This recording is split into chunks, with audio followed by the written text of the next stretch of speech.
Let's move to the NFC East now, where the Washington Commanders have a win total at BetMGM set at 7.5. Their odds to win the Super Bowl, 66-1. In the East, the Cowboys remain the favorites at plus 120. Eagles are plus 185. Commanders 5-1. The Giants have gotten a little money. They're at plus 650.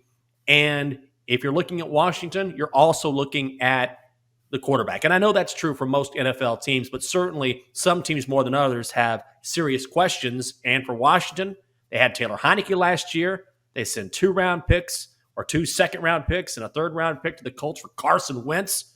And basically, they will go as he goes if they get help from that defense. I know he's better than Taylor Heineke, Chelsa, but how much better is the big question for me. I personally don't think the upgrade was worth it, and this was the primary move they made during the NFL offseason. Well, anytime you get a new quarterback, it's going to be headline news. And I will say one thing, Carson Wentz, I think he's a good regular season quarterback. It's just when the pressure is on, that's usually when he's at his worst, especially against the Jacksonville Jaguars.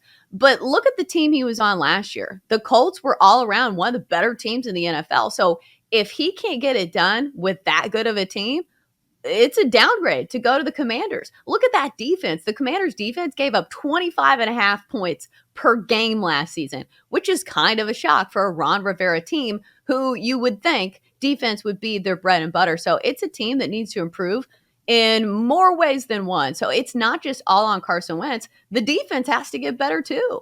No question. And last year, I was bullish on the Commanders because the previous year, they had a top 5 defense. And I thought, wait, you get Chase Young in year 2 after the monster rookie season that he had. That defense can remain a top 5 unit. We'll see some improvement on offense. I'm in on the Commanders going over their win total. And what happens? The bottom drops out of that defense. They still have the potential, particularly on the defensive line, to be very good. They have Deron Payne. They have John Allen. But Chase Young needs to be that dominant guy he was his rookie season. And don't let the fact that he tore up his knee last year distract you from the fact that he was not playing good football before that happened. He sort of admitted in the offseason, and this got glossed over, that he was chasing money. He was trying to get paid and get that bag, and he got it, but his performance took a step back. So he's got to be better. If that defense steps up, I think they're going to be okay. But ultimately, this is about Carson Wentz, and I am not bullish on a guy who is essentially an NFC East retread. If you're the Eagles, you have to be laughing at this transaction. Also, I think the NFC East is going to be a little tougher this year. At least the Eagles. I think the Eagles have made some huge moves. A lot of it hinges on Jalen Hurts as well, but I don't think wins are going to be necessarily nearly as easy as they were last year. Like, the Giants can't be any worse than they were last year. At least Joe Judge is not the head coach.